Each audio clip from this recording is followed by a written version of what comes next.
नमस्कार दोस्तों, आप देख रहे हैं भारत न्यूज डेली। मुख्तार अंसारी पर तो अब कार्रवाई यूपी सरकार तगड़े तरीके से करेगी, लेकिन अब मुख्तार अंसारी के बाद अगला नंबर लगने वाला है माफिया डॉन अतीक अहमद का।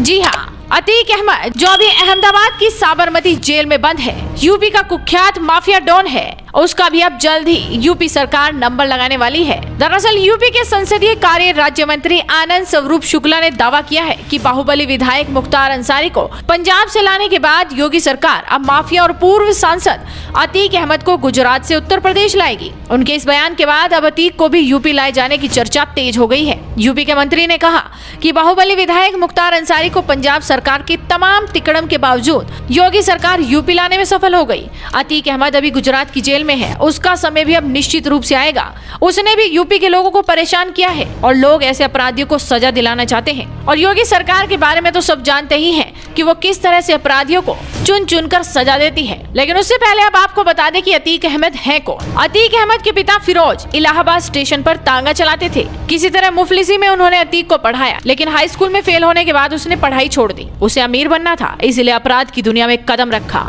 अपराध जगत में अतीक की शुरुआत 1979 में इलाहाबाद में हत्या के मामले से हुई थी। उस समय अतीक की उम्र मात्र 17 साल की थी। अगले 3 दशक तक इलाहाबाद, फूलपुर और चित्रकूट में उन्होंने एक गिरोह चलाया। प्रयागराज के एसपी रहे मनोज अवस्थी कहते हैं, इलाहाबाद के खुलदाबाद पुलिस स्टेशन में Atiq history sheeter number 39A है। पुलिस के डोजियर के मुताबिक अतीक के गैंग को अंतर्राज्यीय गिरोह 227 के रूप में लिस्टेड किया गया है, जिसमें 121 सदस्य शामिल हैं। अतीक अहमद डॉन से 1989 में नेता हो गए। साल 2004 तक वो 6 बार चुनाव जीते। इसमें 5 बार वो इलाहाबाद पश्चिम सीट से विधायक और 1 बार फूलपुर लोकसभा सीट से सांसद रहे। अतीक ने निर्दलीय उम्मीदवार के रूप में राजनीतिक करियर की शुरुआत की थी, लेकिन बाद में उन्होंने समाजवादी पार्टी ज्वाइन कर ली। इसके बाद वो अपना दल में चले गए। साल 2004 के चुनाव में अतीक ने एसपी के टिकट पर जीत दर्ज की थी, लेकिन साल 2014 के चुनाव में उन्हें असफलता हाथ लगी। साल 2018 के लोकसभा उपचुनाव में अतीक अहमद चुनाव लड़े और उन्हें शिकस्त मिली। एसपी अध्यक्ष अखिलेश यादव खुलेआम कह चुके हैं कि वो अतीक को नापसंद करते हैं। इन सबके बीच अतीक का नाम साल 2005 में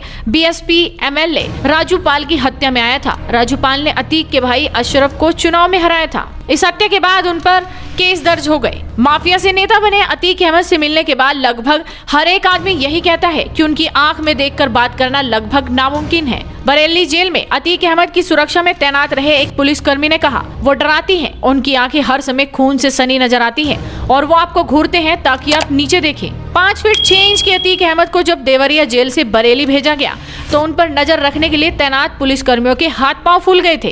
जेल अधीक्षक की ओर से मैसेज भेजा गया और अनुरोध किया गया कि इस अपराधी को कहीं और भेजा जाए। यही नहीं, जो लोग जेल की सुरक्षा कर रहे थे उनकी सुरक्षा के लिए अतिरिक्त पुलिस बल को भी तैनात किया गया था। मामला इतना बढ़ गया था कि अतीक को यूपी की कोई जेल रखने को तैयार नहीं थी। 19 अप्रैल 2019 को चुनाव आयोग ने अतीक अहमद को देवरिया जेल से नैनी जेल ट्रांसफर किया। बरेली जेल भी उसे रखने को तैयार नहीं थी। आखिर में 3 जून 2019 में सुप्रीम कोर्ट के आदेश पर अतीक अहमद को गुजरात की जेल भेज दिया गया।